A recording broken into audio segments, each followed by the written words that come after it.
Tere! Olen Andrus Veetopesust ja täna tahaks näidata kohe reaalselt, kuidas televiisori ekraani puhastamine käib. Ja hakkame kohe asjaga pihta.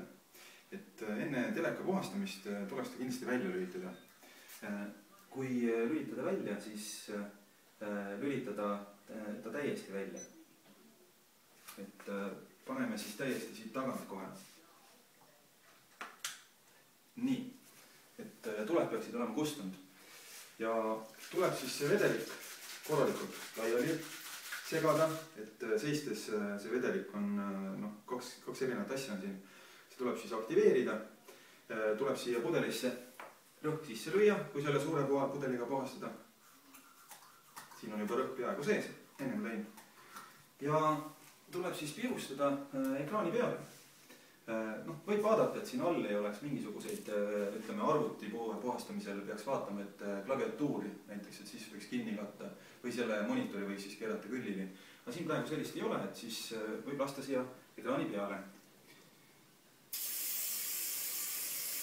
Nii.